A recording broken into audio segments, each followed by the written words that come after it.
Good evening. Hello, my name is Damien, the tall, friendly atheist dad and host of the Tall, Friendly Atheist Dad podcast. It is Tuesday, the 19th of October. Sorry, just got distracted by something. So yes, my name is Damien, the host of the Tall, Friendly Atheist Dad podcast. And welcome to part 16 of An Atheist Reads I Don't Have Enough Faith to Be an Atheist by Frank Turek and Norman Geisler. So far from lies and hypocrisy, returns to energy, and silence makes us brave. Don't ask me the reason why. Just say I only dream in black and white. Future's nothingness, but I can choose another end. Opening my eyes, and you beginning in my life. Without emptiness to feel, I am sure of myself. No mercy until the end.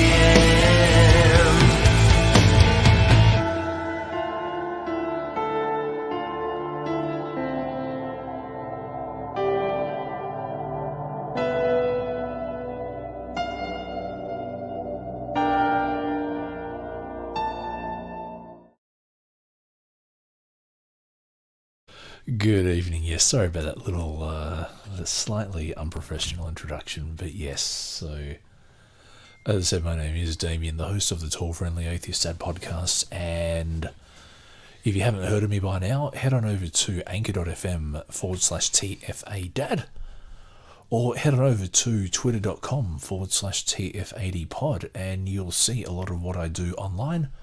I have a podcast that looks at atheism from an intellectual perspective. And a lot of that is counter-apologetics, but also just promoting positive atheism and just showing that atheists aren't idiots. Atheists aren't. I can say we're not all angry. I'll put it like that. Hey, what's up? So with my son who's lost his voice. So if I do pause periodically, that's okay. But if you do happen to, if you want to partake in the conversation, feel free to leave comments in the chat, or even request the StreamYard link and jump on and be part of the discussion yourself. So otherwise, if you do happen to have the book, so this is part 16, so it's a long series, I'll tell you that much. So part 16, we're currently on page 115. In the section titled Simple Life, There's No Such Thing. Now, before I start, what's been going on? I did a recording with NJ from the Feasibility Project today, and I'll have the episode out in about 3 weeks' time. I do have a gap in my release schedule, which also reminds me that I do need to interview a few more people. There's a couple of people I've got on my waiting list. They've wanted to get on for a while, so I'll leave that to be a surprise. But yes, I do hope that you're enjoying the podcast so far. Someone did leave me a 5-star review the other day, and I was like, "Hey, cool! I like that. That's good." But otherwise, yes. So if you are reading, we're on page 115, and we're about 2 paragraphs from the bottom. In the meantime, I will, for the background, I will play "Victim of Illusion." They've been kind enough to let me use their music, and I think their music's awesome. So let's turn the tunes up and let's go. Forget the Darwinist assertions about men sharing a common ancestor with apes or birds evolving from reptiles. The supreme problem for Darwinists is not explaining how all life forms are related, although, as we'll see in the next chapter, that's still a major problem. The supreme problem for Darwinists is explaining the origin of the first life. For unguided naturalistic macroevolution to be true, the first life must have generated spontaneously from non-living chemicals. Unfortunately for Darwinists, the first life, indeed any form of life, is by no means simple. This became abundantly clear in 1953 when James Watson and Francis Crick discovered DNA, deoxyribonucleic acid, the chemical that encodes instructions for building and replicating all living things. Oh, my poor boy.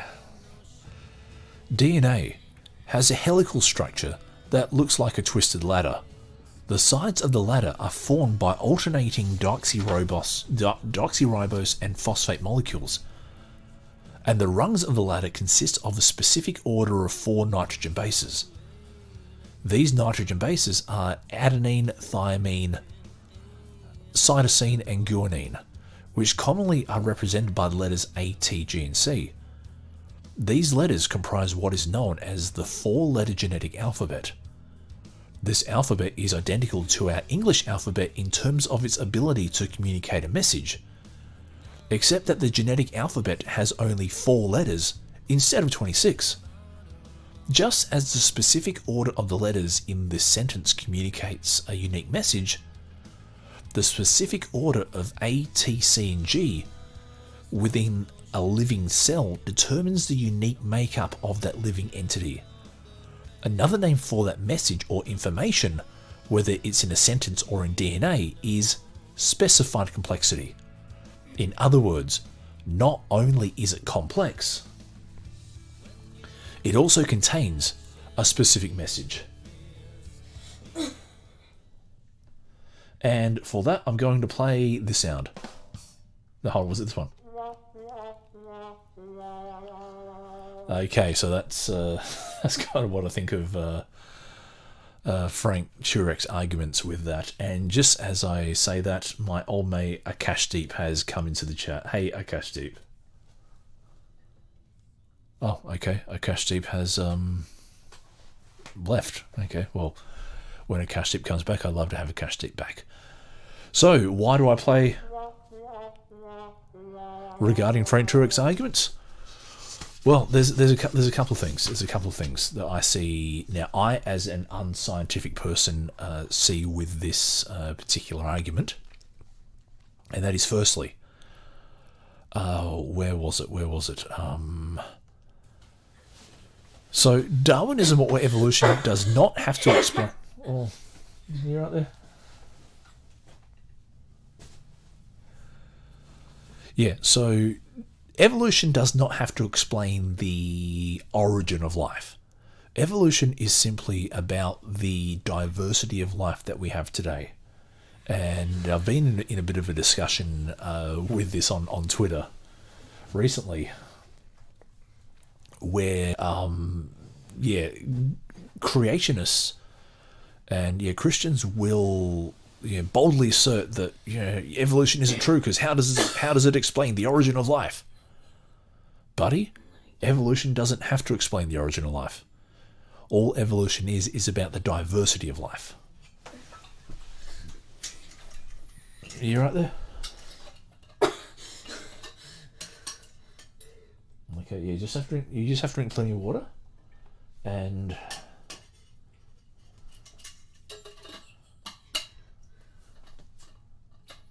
have a rest. Have a good rest. Do you want your iPad back?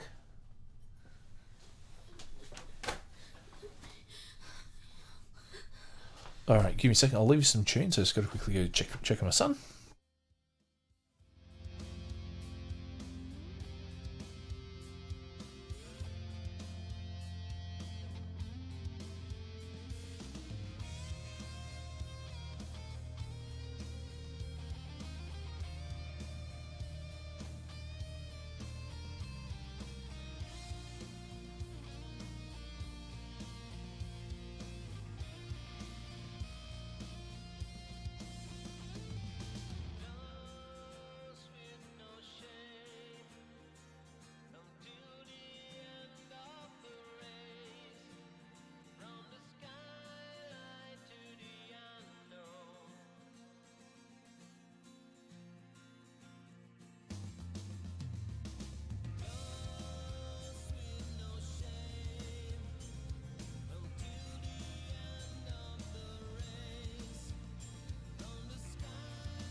All right, sorry about that. Just had to quickly check on my son.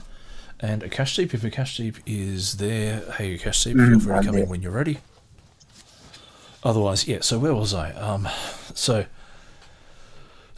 What I've noticed is that it's only creationists or anti-evolutionists who tie evolution and the origin of life together. Now, I will admit that they are related fields, but they're not the same. It's a bit like orbital mechanics and planetary motion. Yeah, they have some analogies. Or it's a bit like the science required to get the shuttle into space, and then what's required for the shuttle to stay in space. It's that kind of thing. They're related, but they're not the same. So it's a bit like the rocket scientists going, you can't explain how we got this rocket into space, therefore the rocket isn't in space. Or your assertion that the rocket's in space is false because you can't explain how it got there. And it's like, you can look with a telescope on the ground and go, hey, look, there's the rocket up there. No, that's sin causing you to mislook through the telescope or something. So yeah, and now it's interesting that now I might see if he makes the point later in the chapter. Probably okay, not really. Because what he overlooks is that so he is right that in 1953 Watson and Crick discovered DNA. Now he kind of undoes his argument here. So DNA is the chemical that encodes, I wouldn't say instructions in an analogous sense, not a prescriptive sense. Now let me just double check on something here.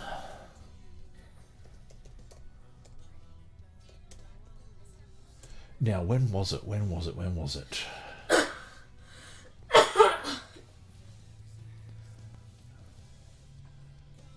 Okay, so it's interesting that in 1953, Crick and Watson discovered DNA. But what Turek and Geisler overlook was that in 1952, Urey and Miller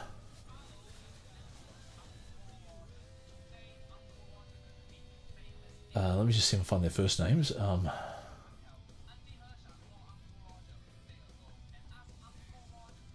So Stanley Miller and Harold Urey actually performed an experiment in where was it? At the University of Chicago. That actually trying to replicate the early conditions on Earth. They were able to replicate amino acids obviously under controlled conditions, but in what was thought to be an early atmosphere for life. So it's interesting that Turek and Geisler have looked at the 1953 discovery, going, "Hey, this is awesome," but by completely overlooking the 1952 discovery that showed that the building blocks of life can form under natural conditions. So yes, in this instance, yeah, it took a bit of engineering, but we showed that it could happen. So now Akashdeep, I can't hear Akashdeep. I would like him to be in the chat. Yeah, I am hey Akashdeep, well, you're back. Mm-hmm. Hey, how you going? Yeah, I am fine. Sadly, I heard this because of my bad network covered it. Okay, yep, all right, no worries. That's fine. Look, thank you for being in this discussion. Always good to see you. So yeah, so what I've just noticed is that so Turek and Geisler, they're crowing about the discovery of DNA in 1953, but they're overlooking that in 1952 the Urey Miller experiment showed that there is a way we can make amino acids out of what would you call it, prebiotic conditions. So I find that interesting. And then, so he's right in saying that DNA has a helical structure that looks like a twisted ladder. Okay, yep. So that's so good. But then he also undoes it. I wouldn't say undoes himself, but he then goes a little bit too far where he says that the letters A, T, C, and G, where he says that the letters A, T, C, and G, which represent the nitrogen bases, he says that they're an alphabet, but they're not an alphabet. All they are representations of the chemical chains that make up DNA. So it's not a message. So what he's trying to say is that the four letters themselves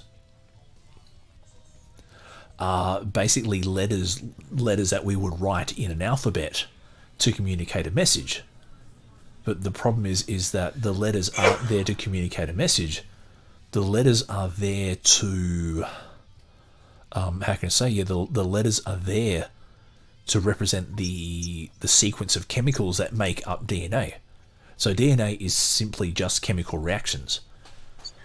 Whereas I think Turek and Geisler are going too far in saying that no, it's not chemical reactions, it's an alphabet. Someone wrote this alphabet. Someone wrote this message.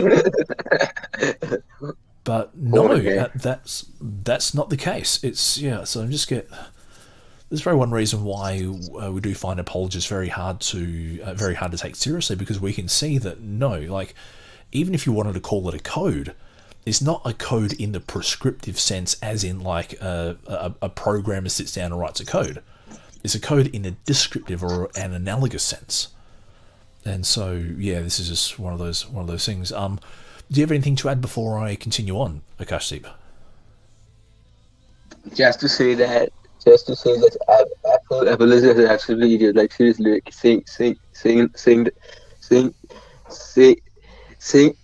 saying that alphabets are dead. I just use the lab on the. Okay, all right. Well, thank you for that, and I will. All right, let me continue on. Okay, so back to the book. 3, 2, 1. The incredible specified complexity of life becomes obvious when one considers the message found in the DNA of a one-celled amoeba, a creature so small several hundred could be lined up in an inch.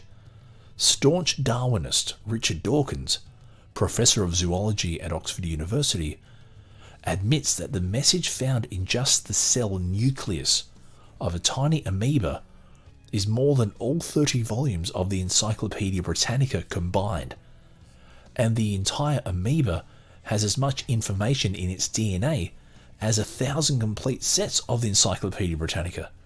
In other words, if you were to spell out all of the A, T, C, and G in the unjustly called primitive amoeba, as Darwin describes it, the letters would fill 1,000 complete sets of an encyclopedia. Now, we must emphasize that these 1,000 encyclopedias do not consist of random letters, but of letters in a very specific order, just like real encyclopedias. So here's the key question for Darwinists like Dawkins. If simple messages such as "take out the garbage, Mum," "Mary loves Scott," and "drink Coke" require an intelligent being, then why doesn't a message 1,000 encyclopedias long require one? Okay, so this again is attempting to prescribe an intelligence behind the DNA sequence. So actually, I just remembered one of the points I was going to make. So on the previous page, sorry, Akashdeep, if you want to say something, feel free to jump in. I will. Yes, I'll pause and let you come in. But where was it? So on the previous page, he goes, the supreme problem for Darwinists is explaining the problem of the first life. For unguided naturalistic macroevolution to be true, the first life, must have generated spontaneously from non-living chemicals. So the first problem I'll pick up with that is you don't have to be a Darwinist to accept evolution. Darwinism just merely describes one mechanism of evolution, which is the natural selection one, the natural selection version, and the genetic traits that are passed down via genetics. That's all Darwinism really is. It's you see, you don't have to be, so Darwin only describes like a little part, a part of evolution. He's not the whole thing. And then the other part is where he goes, life must have spontaneously generated spontaneously from nothing. It wasn't spontaneous. From what we can work out, there were a lot of steps along the way that were driven by changes in environment. So again, it's I do get a little bit annoyed when he's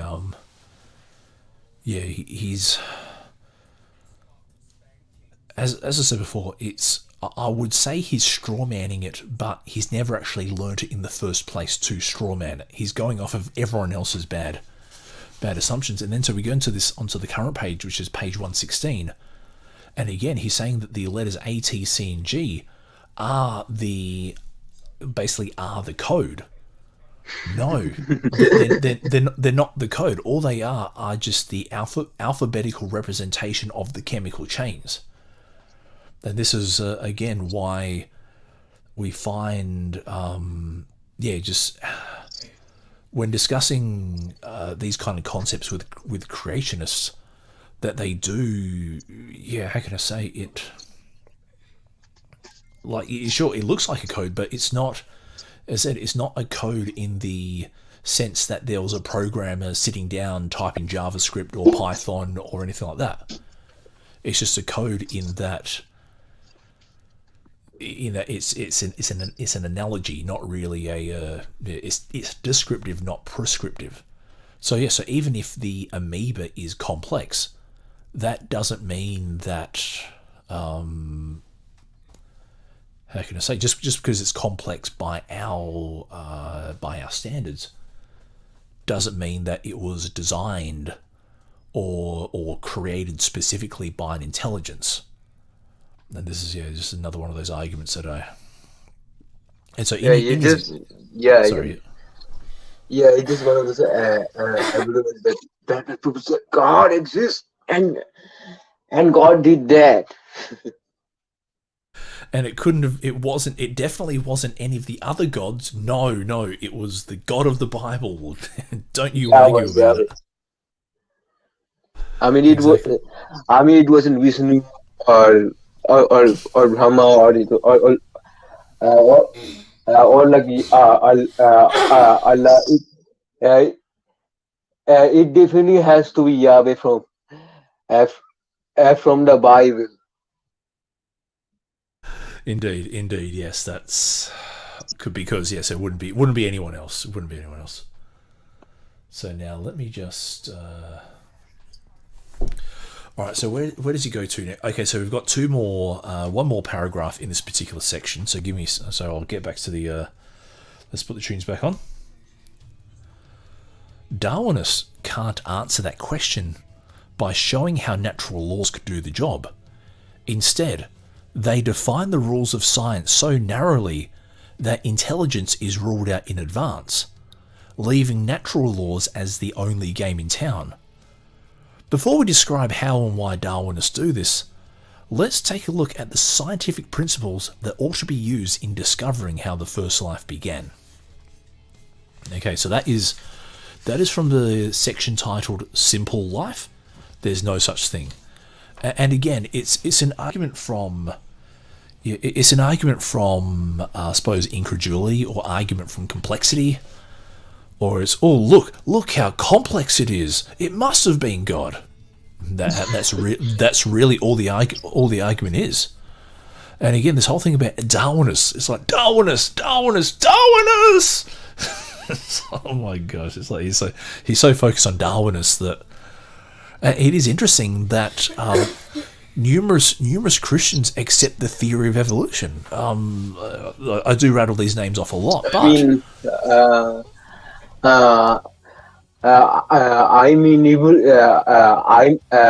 evolution is really thought in also Western and Eastern schools. So as so many Christians, Hindus, Taoists, Buddhists, Jains, Sikhs also believes in evil Really? Okay. uh, evolution, and not just Darwinism. So yeah, that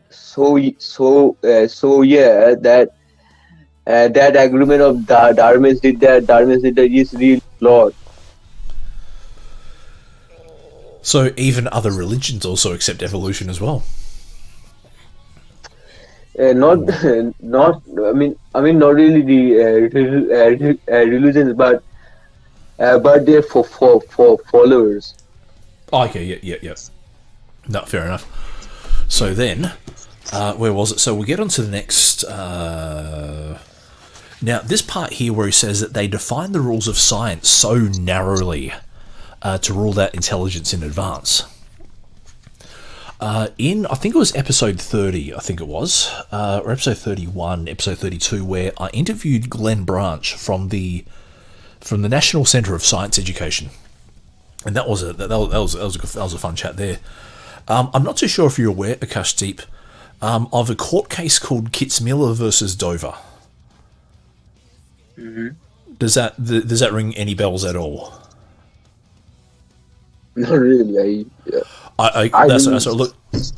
No, that's cool. Look, I'll go over the details for you. So I think in 2006, I forget exactly which year, but in the 2000s, there was a school district in America that tried to teach creationism as part of the science curriculum. Oh. So basically, what then happened was that some of the parents got upset and they sued the school board for trying to teach creationism. And what the judge eventually... So it went to trial, and what the judge eventually found was that creationism is basically a propagation of religion. That there's no... how can I say... Creationism isn't a scientific proposal. It's a religious belief. And as such, it shouldn't be taught as science, because it literally is a propagation of religion. Mm-hmm. And so it is interesting that when all the legal arguments were made, and when creationism was put to the test, and when some of the biggest hitters in the intelligent design movement were on trial to defend their beliefs, they couldn't defend their beliefs properly to the point that they could convince the judge that what they were saying was scientific. Mm-hmm. So it's So I think I was also seeing a video that I think I was also seeing a video that in case Gordon Marsh was saying that God created the world. Where was this? Yeah, I mean it was like years ago when I seen the video, so I don't really exactly remember the title. But Yep. Yeah, No, but it cool. was it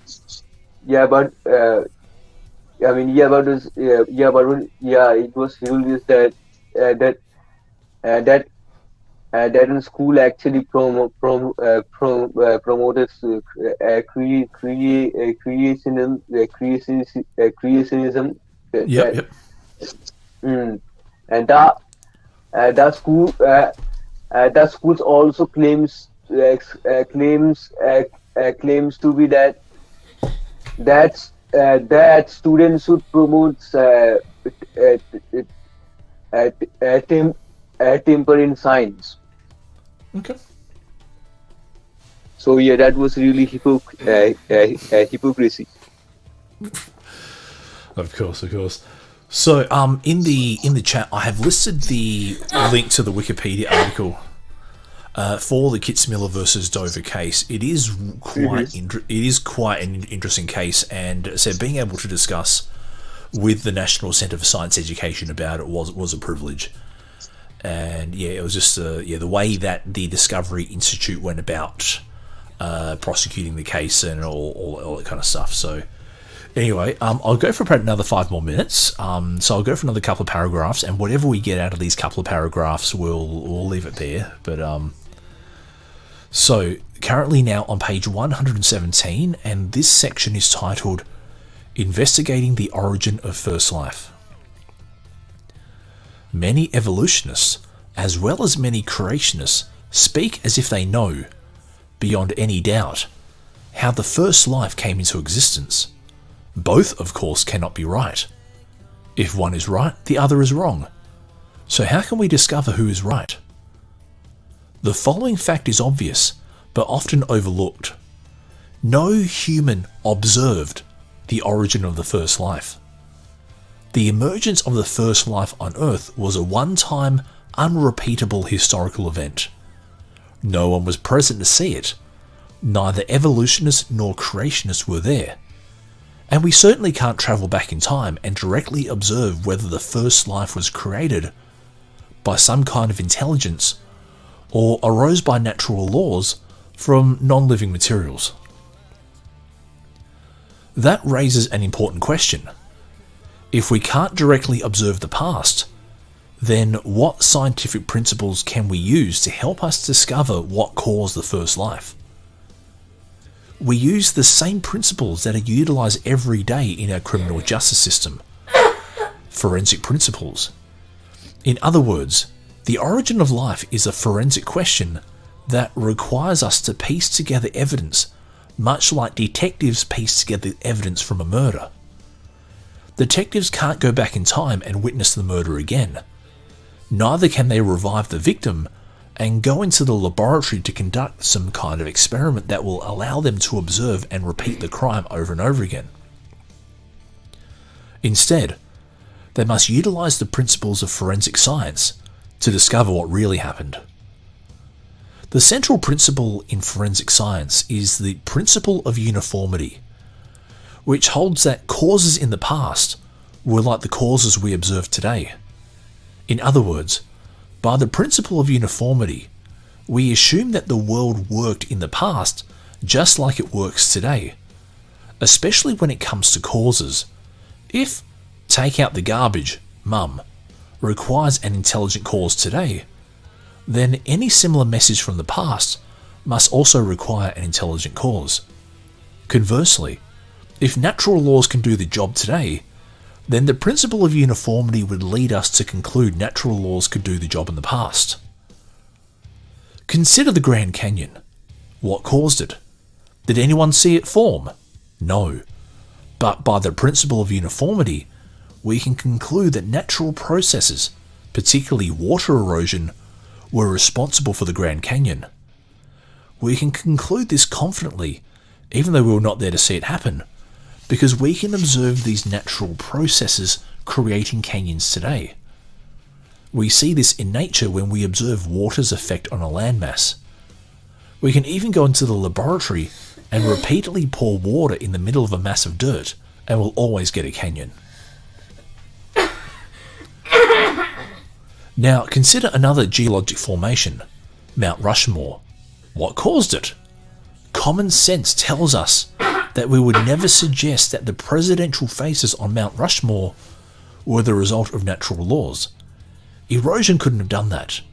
Our common sense is actually the principle of uniformity. Since we never observe natural laws chiseling a highly detailed sculpture of a president's head into stone at the present time, we rightly conclude that natural laws couldn't have done it in the past either. Today, we only see intelligent beings creating detailed sculptures. As a result, we rightly conclude that, in the past, only an intelligent being, a sculptor, could have created the faces on Mount Rushmore. In the same way, when we look at the first one-celled life, the principle of uniformity tells us that only an intelligent cause could assemble the equivalent of 1,000 encyclopedias. Natural laws never have been observed to create simple messages like drink Coke, much less a message 1,000 encyclopedias long.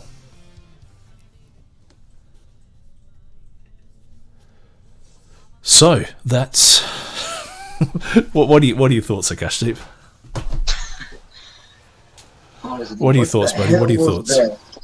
Dude, like That is one of the most you can technically observe the past by archaeological evidence and literary sources. So that Akashdeep is one of the most prominent Christian apologists today, making his case for the origin of life. even Because we don't see. Sorry, you first. You I first. mean even even a kid knows that you can observe the past by archaeological evidence and literary sources. So what? So why is so why is why is a grown man saying something like that? I mean that should be questioned first. Well, because it makes him money is the short answer. But Yeah. and this is one of the things is that like he is right in that we haven't observed the origin of life. Yeah. But Yes. we have performed repeated experiments that show us that natural forces can create the building blocks for life. And this is And another. also, So yeah, yep. uh, and also David actual apes actual demon apes has been gone to the monkeys actually have gone to the stone stone age. If you if you have seen a YouTube video by that time. Yeah. Mhm. So Okay. yeah, as so yeah, technically technically many and animals are are also currently Yep. evolving. Yep. Yep. Mm-hmm. Indeed. Indeed. The other thing I was how can I say? So like I will give Frank Turek credit in that like he's right that we haven't we can't currently observe the formation of life in the past. But we have repeatedly found that natural processes will contribute to the building blocks of life. And we have also found that comets have amino acids on them as well. So amino acids are one of the building blocks of life. So the problem with amino acids on comets, what that presents for creationists, is that either the amino acids can form naturally without any intelligence required, or it means that God is splashing out amino acids willy nilly without any care. You know, like we know that amino acids. So my son's got a bit of a cough, but yeah, I was going to say that. Like we know that amino acids are on comets because when they've crashed on Earth, we've opened them up and we've found amino acids, on the surface and inside, and we've even got samples off of comets themselves as they're flying through space. We found amino acids on them as well. So it's just this weird thing that Frank Turek can scream till he's blue in the face that it's impossible for sentient intelligence to create the DNA, but we find DNA on comets from outer space. I mean, I just don't get it. And so with the Mount Rushmore analogy, like one way that we know Mount Rushmore wasn't done by nature was that we know the person who created it. We know the person who made the design for it. We know the team that did it. We know exactly when it was created. So even if we were stumped by the fact that nature doesn't create presidential faces in the sides of mountains, the fact is that we have the patent for it, we have the design for it, we have the the planning permission for it. We have all these steps along the way that show it was designed. And yeah, as I said, it's just one of these things by creationists that they take like a little argument, and then they take this little argument and ignoring everything else around that little argument, and then they blow that little argument up as if it's the winning argument and go, all right guys, we're finished, this is it, nothing more to see here. And yeah, it just does get annoying. I agree. So yeah, anyway, Cash Steve, is there anything that you would like to say before I finish up for tonight? I mean, not really. I mean,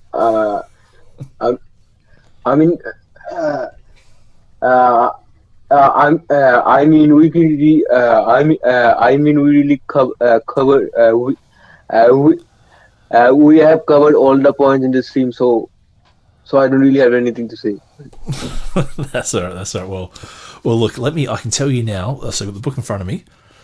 So this current section goes for another page and a half. Then after that, we get to a section called Good Science versus Bad Science. Then we get to Then that section goes for about 4 pages. Then we get to another section called Give Time and Chance a Chance.